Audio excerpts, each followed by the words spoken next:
आजकल social media जमाना है, वो दूसरे तक कथा सुना दो, देखो लाइव टेलीकास्ट है, लाइव चला रहा तो टेली लाइव कास्ट चला रहा, कई लोग दिखा दे होने सुना दे होने उन जेडे नहीं पुजी सकते वो अलग गल है, वो घर भी सुनी सकते ना, जिथे नहीं पुजी सकते दूर है भाई, दूर नहीं चढ़ी उन जे घरे दे कोल बाहर कथा भरी है तो उन्हें आखना देखो इतना मोबाइल में घर भी सुनते रहोगे, चलो इतने भी लंबा है, शास्त्र बैठे रहे ना, लोग भी लंबा लेना है, सब लंबा तो फिर घर घर लगे सोशल मीडिया जमाना, घर घर मोबाइल खोली नहीं हो कथा बज गई कि पढ़ाई लो तुम्हारे कथा करो तो अस घर भी सुनते रहो, की करना एडा बड़ा पंडाल है, सारी व्यवस्था करिए। हूँ जे माता वैष्णो देवी उत्थे भी अगर रोज पहली लाइव कास्ट चलता तो साथ से दिख रहे हो, माता का दर्शन कर दो है। हूँ जे लोग सोच रहे ये सारे के इन्ने बड़े ज्ञानी हो जाना, घर जाइए माता का रोज दर्शन करने, रात को दर्शन करने, ये करना माता वैष्णो देवी गई है,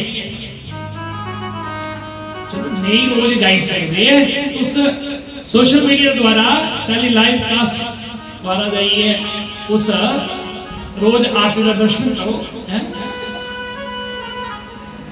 और यह मतलब ये नहीं कि आशी बने कि दर्शन करने के नहीं जाते, इन्हें जो टेलीविजन के द्वारा सोशल मीडिया द्वारा दर्शन करना और प्रत्यक्ष रूप से दर्शन करना जो इन्हें दर्शन करके तो किसी अपने आप ही लगना कि नहीं बड़ा आनंद आया। कथा जिहड़े बेइये सुनते ना उन्हें की आनंद जो होंदा वो अगे पिछे जिहड़े ना उबड़ा आनंद घर बेइये भी नहीं सकते।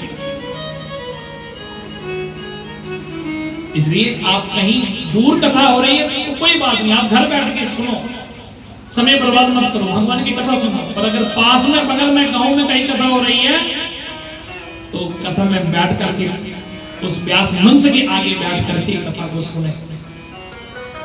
तो शंकर भगवान ने सोचा कि इसने कथा चोरी कथा सुनी है पर इसको दंड मिलना चाहिए, इसलिए शंकर जी ने क्या किया, अपना त्रिशूल निकाला।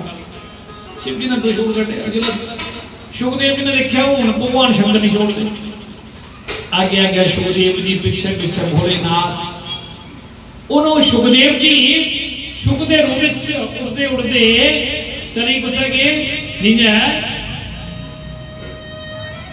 कैलाश पर्वत तो थल्ले टले ना, कैलाश तो थल्ले टले तो बद्रीनाथ रहन जो वेद व्यास की कुटिया, महर्षि वेद व्यास की कुटिया, व्यास जी की पत्नी जिनका नाम था विद्या देवी, व्यास जी की पत्नी समाधि में बैठे।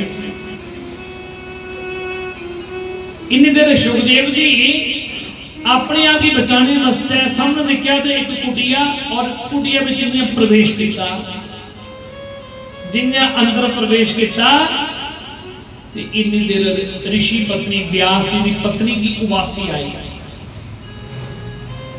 उवासी आई, उवासी जानते हो? हाँ, तो उवासी जो आई तो सुखदेव जी ने लिखा, जिन्हें माता की उवासी आई तो सूक्ष्म रूप धारण करिए सिद्धे, सुखदेव जी उस ऋषि पत्नी देखकर मुख द्वारा प्रवेश करी।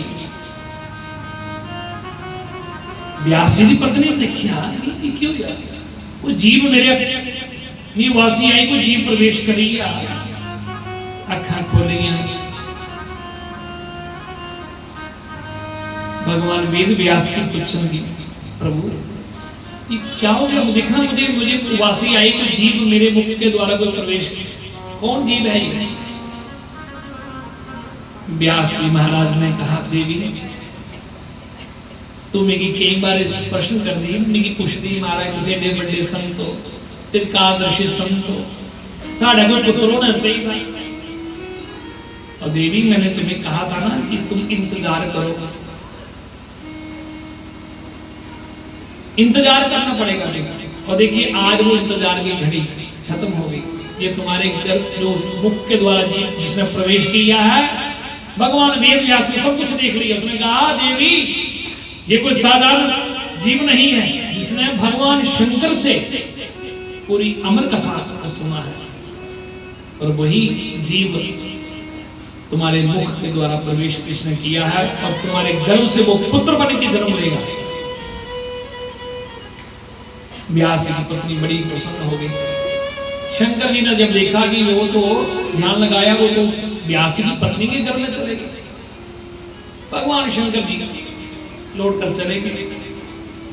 अब यहां पर व्यास जी ने अपनी पत्नी को जिस ग्रंथों की रचना की है, भागवत की रचना की है, वो ग्रंथ पढ़ पढ़ करके सुनाते हैं। और सुखदेव जी व्यास जी की पत्नी के गर्भ में, सुखदेव जी मां के गर्भ में वास करते हैं, और ऐसे उनका ध्यान, उनकी ऐसी समाधि लगी गर्भ में, सुखदेव जी तो बाहर आने के लिए नाम ही नहीं लेते। 1 साल हो गया, 2 साल बीत गए, 5 साल बीत गए। व्यास की पत्नी ने कहा, महाराज जरा देखना ये क्या बात है, ये मेरे गर्भ से ये पुत्र जन्म क्यों नहीं लेता, ये संसार में क्यों नहीं आना चाहता, मुझे बहुत कष्ट हो रहा है।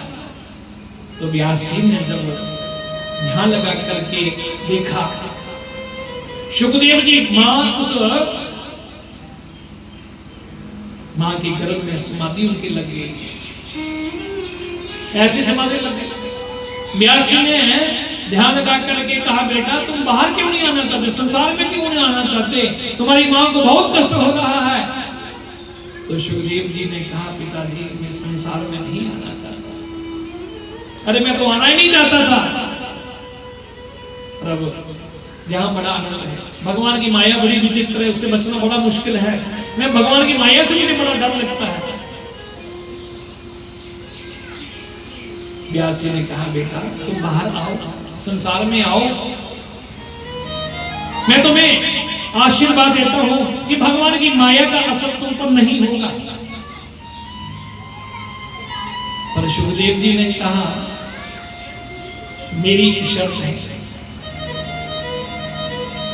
जब तक भगवान स्वयं विष्णु जिसकी माया है, भगवान विष्णु स्वयं मुझे नहीं कहते कि मेरी माया का असर तुम पर नहीं होगा, तब तक मैं संसार में नहीं रहूंगा। कहते हैं कि भगवान देवताओं ने भगवान से प्रार्थना की, प्रभु बालक ही कैसा है। जो व्यास जी की पत्नी के गर्भ में एक ही विधि पकड़ी है कि भगवान स्वयं जब तक मुझे नहीं कहेंगे तब तक मैं संसार में नहीं आऊंगा। तो वो जानता है कि भगवान विष्णु की माया है, तो विष्णु जब कह देंगे तो फिर भगवान की माया का प्रसन्न नहीं होगा। 12 साल तक सुखदेव जी गर्भ में रहे। सुखदेव जी का 12 साल, और भगवान को आना ही पड़ा। भगवान ने कहा, अरे बेटा, भगवान ने कहा, बेटा तुम संसार में आओ। स्वयं भगवान विष्णु ने कहा कि मेरी माया का असर तुम पर नहीं होगा, मैं तुम्हें आशीर्वाद देता हूं, मेरी माया तुम्हें स्पर्श तक नहीं कर सकती, छू नहीं सकती। जब भगवान ने कहा तब जाकर के वही सुखदेव जी व्यास जी की पत्नी के पुत्र के रूप में जन्म हुआ। बोलिए सुखदेव भगवान की जय। सुखदेव जी महाराज का जन्म हुआ। बंधुओं 12 साल जिन माता और पिता ने इंतजार किया, कि इंतजार किया, 12 साल जो जब पुत्र का जन्म होया तो वो सुखदेव जी जन्म लेंदे जिन्हें जन्म होया उनका कोई साढ़े घर पे छोटे सुखदेव जी है। 12 साल मां के घर पिछू प्राक सुखदेव जी का प्राकट होगा। जब संसार में आए सुखदेव जी कहते हैं उसी समय वन की ओर जाने लगे। जब वन की ओर जाने लगे तपस्या के लिए व्यास जी रोकने लगे, अरे पुत्र कहां जा रहे हो, रुक जाओ। पुत्र पुत्र कहते कहते अपने पुत्र सुखदेव जी को नहीं रोक सके। जब व्यास जी आवाज लगाते हैं पुत्र रुक जाओ, तो वृक्षों से भी आवाज आती है। शायद वृक्ष भी यही कहना चाहते हैं, अरे वेद व्यास इसे मत रोको, आज जिसे तुम अपना पुत्र मानते हो ना जाने कितनी बार तुम इसके पुत्र बन चुके हो, पर अपने पुत्र को नहीं रोक सके। ऐसे परमहंस मुनि शुकदेव जी महाराज जिन्होंने जन्म से ही संन्यास ग्रहण कर लिया, ऐसे परमहंस मुनि शुकदेव जी के श्री चरणों में हम सब लोग कोटि कोटि दंडवत प्रणाम करते हैं। बोले शुकदेव भगवान की जय। शुकदेव जी मन की ओर चले गए तपस्या में।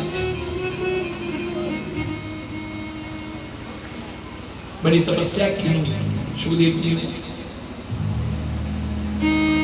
कहते हैं भगवान की जिन पर माया का कोई असर नहीं होता। व्यास जी ने भागवत की रचना तो की थी, पर उस समय कहते हैं व्यास जी ने सोचा मैं भागवत किसको सुनाऊं, कौन इसका अधिकारी है। उस समय संत को बड़े बड़े संत थे, पर कोई ऐसा संत नहीं था जिसने काम क्रोध को जीता हो। पर एक ही थे शुकदेव मुनि के पुत्र। कहते हैं शुकदेव जी को कैसे बुलाया जाए। तब व्यास जी ने क्या किया, अपने शिष्यों को कुछ वेद मंत्र भागवत के कुछ श्लोक सुनाए। जाकर के वो समाधि में जब उनको कहा कि जाओ मेरा पुत्र समाधि में बैठा है तपस्या में, जब वो और भागवत के श्लोक जब आप उसको सुनाओगे तो उसकी समाधि खुल जाएगी। कहते हैं जब उनके शिष्यों ने जब भागवत के कुछ श्लोक उनको सुनाए, तब शुकदेव जी की समाधि खुली और कहा कि मुनि जी और सुनाओ। कहां से सुनी आपने? उन्होंने कहा महाराज आपके ही पिता जी ने हमें ये भागवत के श्लोक सुनाए हैं, हमने उनसे पढ़े, वो हमें शिक्षा दे रहे हैं। अगर आपको भागवत के श्लोक सुनने तो आप उनके पास जाइए। कहते हैं तब जाकर के व्यास जी के पास आए। पिताजी मुझे श्लोक सुनाइए। उसने कहा बेटा ये भागवत तो मैं तुम्हारे लिए तो मैंने इसकी रचना की है। तो कहते हैं कि कथा आती है कि व्यास जी ने राजा जनक के पास को भेजा परीक्षा लेने के लिए, जरा देखो मेरे पुत्र ने काम क्रोध को जीता या नहीं जीता है।